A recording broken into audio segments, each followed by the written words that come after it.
मैं संभल जाना चाहता था, आपने रोक दिया, मैं रुक गया। बहराइच जाना चाहता था, आपने रोक दिया, मैं रुक गया। संभल हो, बहराइच हो या गोरखपुर, ये समाजवादी पार्टी हर जगह यही करती है। हमारे आगे जो दो गाड़ी चल रही थी उसको तोड़ भी दिया। उस क्षेत्र का दौरा करने की बात कर की थी, उसके बाद राजनीति करने के लिए आप गए थे। भारतीय जनता पार्टी ने नहीं बल्कि गोरखपुर के व्यापारियों ने आपका विरोध किया था, क्योंकि विरोध इसलिए भी किया था क्योंकि केवल वहीं का व्यापारी नहीं, प्रदेश भर के व्यापारी में समाजवादी पार्टी की चारों सरकारों के समय में जो भय और दहशत था, जो उनसे गुंडा टैक्स वसूली किया जाता था, उसके कारण व्यापारियों में आपके प्रति जो आक्रोश है, बार बार उसका खामियाजा समाजवादी पार्टी को भुगतना पड़ा था और व्यापारी इसी बात को लेकर आशंकित थे। जो पुलिस की गाड़ी लगाई गई थी कि आगे चलेगी, वो पीछे हो गई। मैंने कहा भाई क्यों पीछे हो रहे हो, आगे क्यों नहीं चल रहे हो? तो कहा मेरी गाड़ी खराब है। पुलिस खड़ी कुछ बोल ही नहीं रही थी। जब हमारे लोग आ गए तो जो पुलिस को लगा अब लड़ाई हो जाएगी, तो आपके लोगों को हटाया। काले झंडे दिखा रहे थे, काला झंडा एक हमारा पार्टी का करता खींच लिया। मुख्यमंत्री जी उनको काले झंडे नहीं मिले तो काले छाते ले आए और छाता मेरे सामने ऐसे से घुमाने। लोग आपको अनावश्यक रूप से मोहरा बना करके आपके कंधे पर बंदूक रख करके, अब आपको कम से कम इस उम्र में इस बात का ध्यान रखना चाहिए कि इस उम्र में सब नहीं होने देना चाहिए।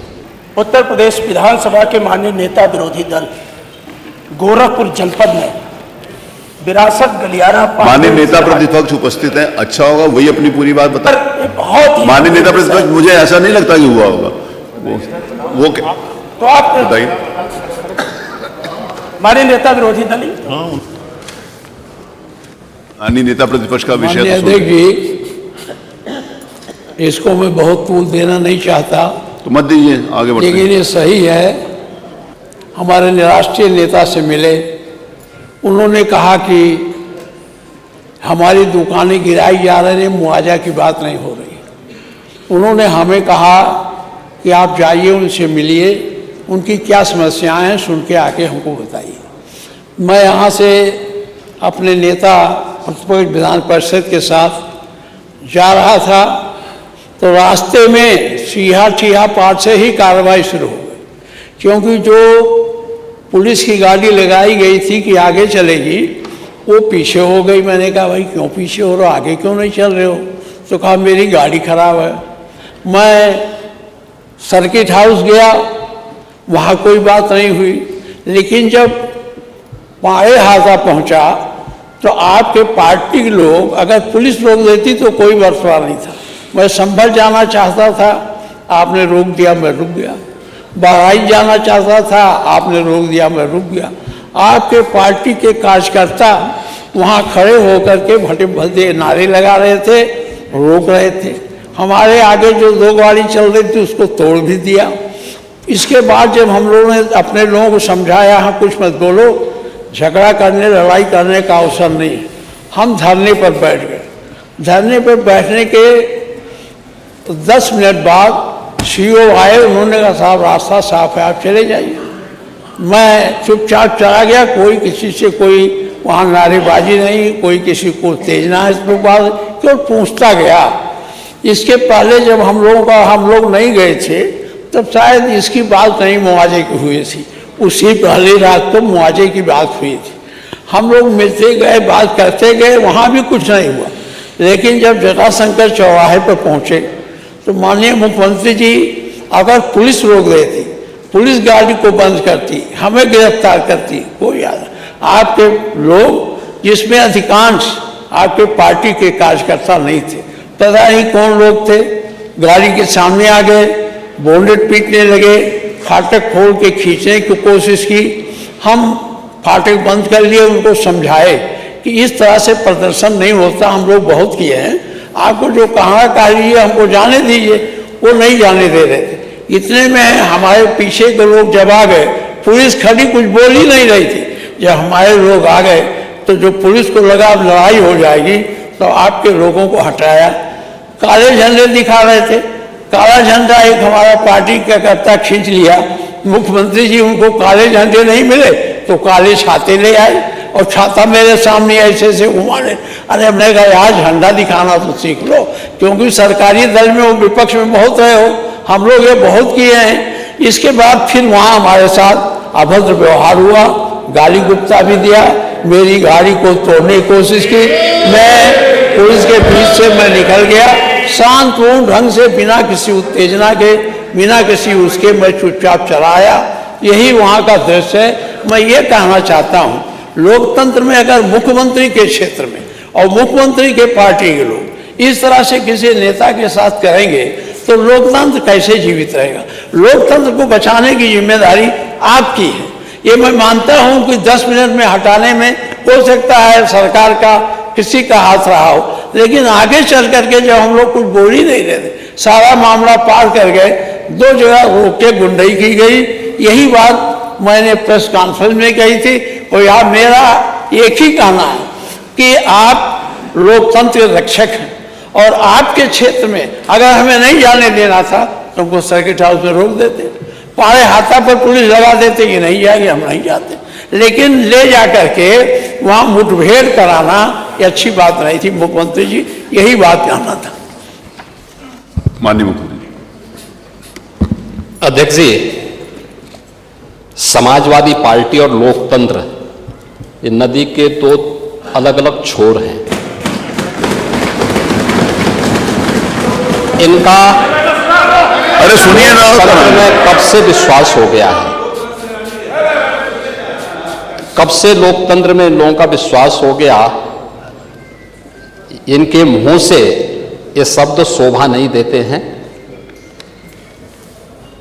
स्वाभाविक रूप से संभल में जो नंग तांडव इन्होंने समाजवादी पार्टी सरकार के समय किया था, आज जब वहां पर उसका शुद्धिकरण का अभियान चल रहा है तो अगर आपको हवन डालना है तब तो ठीक बात है, लेकिन अनावश्यक रूप से हर एक जगह न्यूसेंस क्रिएट करना, अपनी नकारात्मकता से उस क्षेत्र के विकास को अवरुद्ध करना, संभल हो, बहराइच हो या गोरखपुर, ये समाजवादी पार्टी हर जगह यही करती है। गोरखपुर के विरासत गलियारे के बारे में पंडित जी आप तो इतने वरिष्ठ हैं, लोग आपको अनावश्यक रूप से मोहरा बना करके आपके कंधे पर बंदूक रख करके, अब आपको कम से कम इस उम्र में इस बात का ध्यान रखना चाहिए कि इस उम्र में सब नहीं होने देना चाहिए, जो आपके कंधे में बंदूक रख करके निशाना साधने का प्रयास कर रहे हैं। आपके 3 दिन पहले मैं स्वयं उस विरासत गलियारे का दौरा किया था, मालूम है ना। मैं एक व्यापारी से बात किया था और बातचीत करके, वो गोरखपुर के सबसे पुरानी मंडी है, आप तो गोरखपुर में पढ़े भी हैं, और सबसे पुराना बाजार है, लेकिन कंजेशन होने के नाते, अवैध कब्जा होने के नाते वहां पर उस कंजेशन को दूर करके आज सड़क बनाई जा रही है। आप लोगों ने अपने समय में तो कुछ किया नहीं। वहां के मासूम बच्चे दम तोड़ते थे बीमारी से, इंसेफ्लाइटिस से 700 से लेकर 1500 बच्चों की प्रतिवर्ष मौत होती थी। आपकी विधानसभा के भी और सिद्धार्थनगर जनपद के भी सैकड़ों बच्चे मरते थे। कभी आप लोग कुछ नहीं किए, विकास के लिए आप लोग कुछ नहीं किए। अपने समय में विकास का आपका कोई एजेंडा नहीं था। और अगर भारतीय जनता पार्टी की सरकार, एनडीए की ये सरकार विकास कराना चाहती है तो आपको इसमें भी बुरा लगता है। और वो विरासत गलियारा उसी पुराने बाजार के पुनरुद्धार करने को, जिससे वहां के, आपको मालूम है वहीं पे गोरखपुर का घंटाघर भी है, गीता प्रेस भी उसी से सटे हुए क्षेत्र में है, और गोरखपुर का सबसे प्राचीन बाजार भी जो मार्केट है उसी से जुड़ा हुआ है।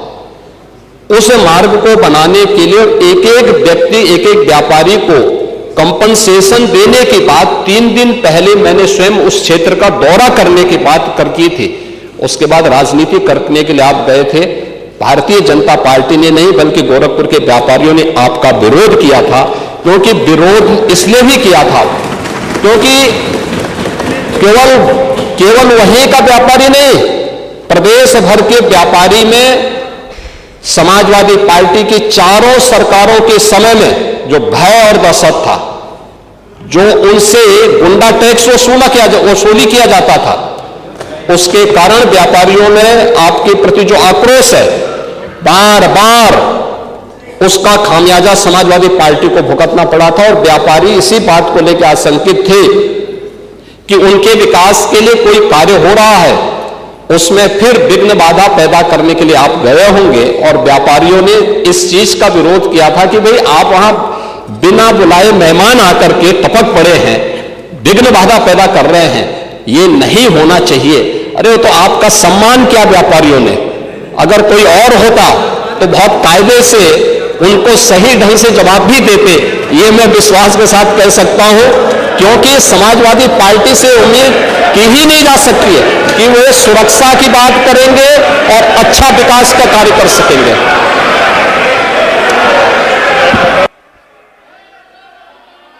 अब हो गया समाधान, हो गया नहीं हुआ?